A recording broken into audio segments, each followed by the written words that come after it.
Juste pour vivre en direct l'arrivée de Violette d'Orange, Morgane Maury nous a rejoint de RMC Sport. Bonjour. C'est un moment historique qu'on est en train de vivre. Hein. Oui, puisque c'est la Benjamine du Vendée Globe qui en termine à 23 ans. C'est un âge complètement inédit pour boucler ce tour du monde en solitaire et sans escale à travers l'océan Atlantique, l'océan Indien, l'océan Pacifique, la remontée ensuite vers les Sables d'Olonne. 23 ans pour une jeune femme qui a passé toutes les étapes de la course en solitaire. Elle a commencé au plus jeune âge en optimiste et elle a trouvé très rapidement un projet pour cette IMOCA 40 pieds. C'est une jeune femme qui est chaperonnée par l'un des cadors de la voile en solitaire, Jean Le Cam, qui s'est occupé d'elle, qui lui a donné son ancien bateau, Hubert, bateau qui est surnommé Hubert. Elle est aussi aidée par Benjamin Ferré, un des autres skippers sur le Vendée Globe. Violette d'Orange, qui a eu énormément de succès aussi à travers les réseaux sociaux, grâce à sa fraîcheur, grâce à ses vidéos où elle racontait son quotidien. 23 ans, 90 jours pour boucler ce tour du monde à la voile en solitaire et sans escale. C'est un exploit. 23 ans, absolument incroyable. Elle nous a fait vivre cette traversée tout au long de ce Vendée Globe. Oui, c'est une jeune femme qui n'hésitait pas. Mais la course le permet maintenant. Les moyens de technologie le permettent. Sur les précédents Vendée Globe, vous n'aviez pas autant de connexion avec les gens qui sont restés à terre. Et grâce aux moyens de communication, maintenant aux réseaux sociaux, les skippers, et c'est une obligation de course, doivent tous les jours produire un certain nombre de vidéos, de sons pour les gens qui suivent le Vendée Globe devant leur ordinateur.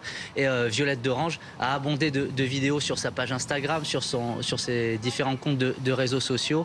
Et ses abonnés sur ses comptes ont bondi, le nombre d'abonnés a bondi, et elle est arrivée autour du million d'abonnés, parce que voilà, les gens se reconnaissent dans le parcours de cette jeune femme de 23 ans, et dans ce monde de marins plutôt masculin. C'est un parcours atypique. Qu'est-ce que vous pouvez nous dire de son parcours, justement, de sa vie? Cette jeune femme a passé les étapes de la voile par les plus petits bateaux. L'Optimiste, sur lequel vous allez, sur votre lac, le petit lac, elle a participé aux épreuves avec l'équipe de France dans ces catégories.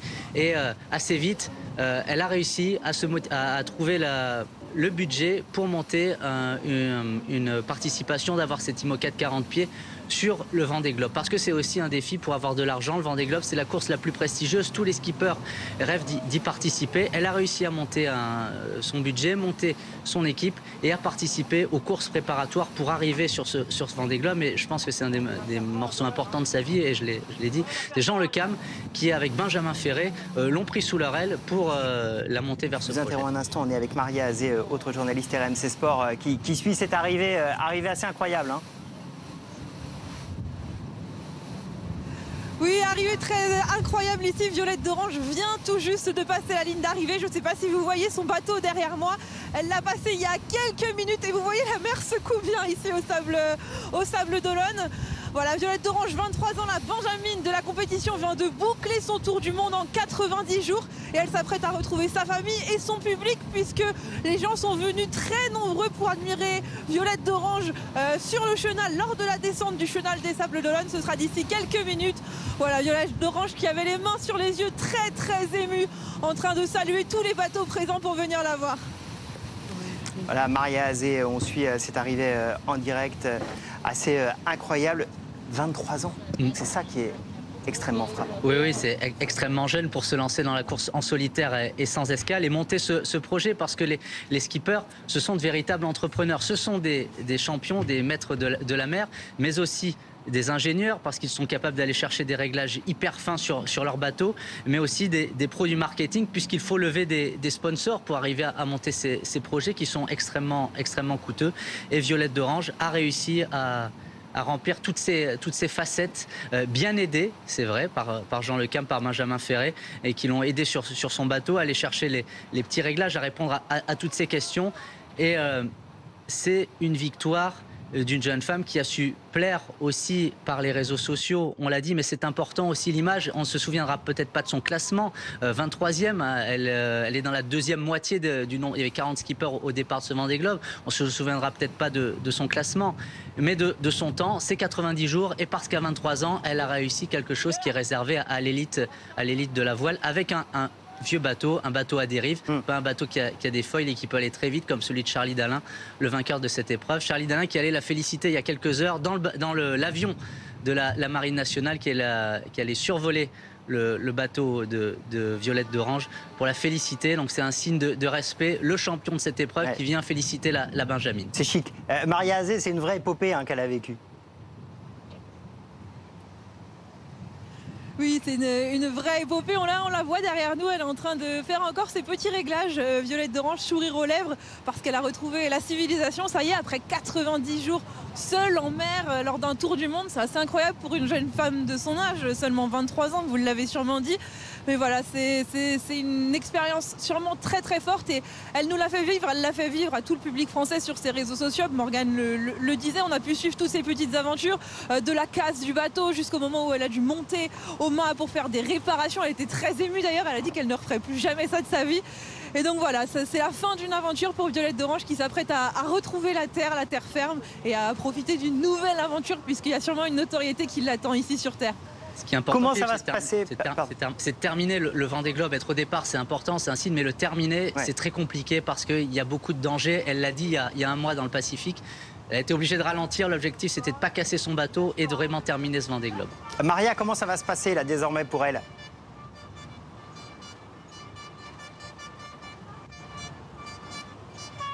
Maria, comment ça va se passer pour elle désormais?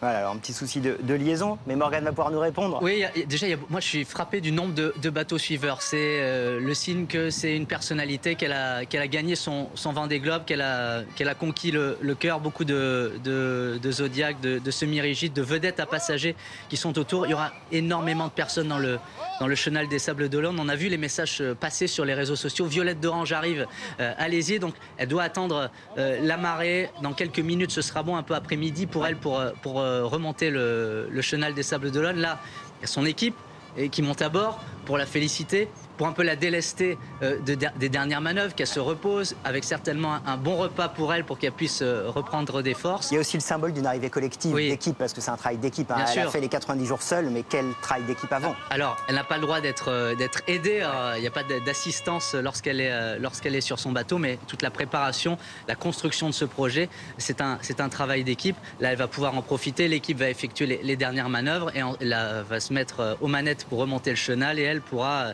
avec les fumigènes en main, remonter ce chenal des Sables d'Olonne comme une rockstar. Ensuite, il y a ce passage qui peut être un peu difficile, de remettre le pied sur terre après 90 jours en mer. On a vu des marins qui ont un peu le mal de retrouver le mal de terre, de retrouver le quai. Elle sera fêtée sur le podium, une conférence de presse où elle racontera ses aventures et retrouver sa famille. On sait que son copain lui laissait souvent des vidéos pour l'encourager. Voilà, ces moments avec la famille et toute l'équipe qui est en train de féliciter Violette d'Orange. 90 jours, 22 heures, 46 minutes pour boucler ce tour du monde à la voile en solitaire et sans escale. On peut imaginer qu'il va y avoir quand même pas mal de monde pour l'accueillir, pour la saluer, parce qu'il y a eu un enthousiasme populaire très très fort autour d'elle, parce qu'il y a cette jeunesse, ce talent qui va avec cette jeunesse, et cette générosité qui fait qu'on peut imaginer qu'il va y avoir beaucoup de gens qui, et vous le disiez, qui se sont envoyés des messages là depuis 1 heure en disant c'est quelle heure, qui vont se réunir pour l'accueillir. Et elle n'a pas hésité il y a quelques heures sur les réseaux sociaux, à chaque fois, elle mettait la mise à jour de la marée pour son arrivée dans le chenal. Ça a pas mal varié. 15 heures, ça a beaucoup changé. Et le Vendée Globe, la voile, la course à la voile en règle générale, c'est au-delà du résultat. C'est un sport qui va au-delà du résultat. Il y a la personnalité, il y a ceux qui ont des problèmes sur la mer, qui sont capables de les réparer et qui terminent. Il n'y a pas que le vainqueur sur le Vendée Globe, il y a ceux qui terminent. On se souvient aussi, il y a 4 ans, de Jean Le Cam qui allait secourir Kevin Escoffier. Ça fait partie de ses aventures, et cette jeune femme de 23 ans a bravé ça. Il y aura des milliers de spectateurs, des dizaines de milliers de spectateurs pour accueillir Violette d'Orange. Et on voit déjà passer, Philippe, sur les réseaux sociaux. Il y a certains groupes qui sont en train de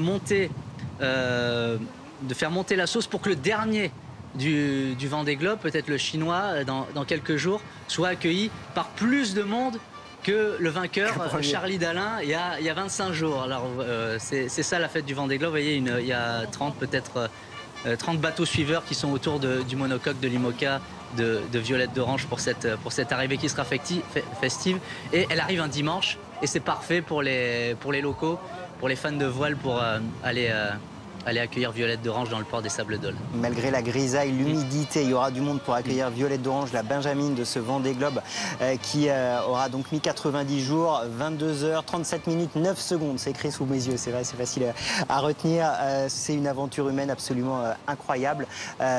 Elle a tout donné, elle n'a rien lâché, pourtant il y a eu des coups durs. Hein. Oui, Marielle expliquait, un Vendée Globe, ce n'est jamais facile. Ce n'est jamais, même les vainqueurs, même Charlie Dalin, qui a bouclé son tour du monde en un peu plus de 60 jours, a eu des galères. Alors il faut les cacher parfois parce que c'est la course, mais elle n'a rien caché. Violette d'Orange, elle est à un autre étage de la course. Elle ne jouait pas pour la gagne avec son bateau à dérive. Elle a été obligée de monter sur le mât il y a quelques jours, mais c'est obligatoire. Tous les skippers du Vendée Globe, ils doivent monter à 25 mètres de haut à un moment ou l'autre pendant la course pour effectuer les réglages. Et dans le Pacifique, elle a eu quelques frayeurs. C'est pour ça également qu'elle a dû ralentir le rythme, mais elle racontera lors de sa conférence de presse les tracas qu'elle a eu, les peurs qu'elle a eues, et c'est aussi la solitude pendant 90 jours seule sur son bateau, la nuit, lorsqu'il y a du vent, lorsqu'il y a des tempêtes, mais peut-être que sa communication aussi sur les réseaux sociaux, les messages qu'elle recevait lui donnaient du courage. C'est aussi ça le Vendée Globe. On est tout seul sur son bateau, mais il y a des milliers de personnes à terre qui vous encouragent. Violette d'Orange qui a déjà retrouvé son équipe, qui va retrouver ses proches. Vous voyez les images de tous ceux qui sont venus l'accueillir. L'exploit de Violette d'Orange à 23 ans qui est en train de boucler ce Vendée Globe, on le disait, en 90 jours. On suit tout cela en direct sur BFM TV. Merci beaucoup Morgane Maury d'avoir été avec nous pour vivre cela en direct.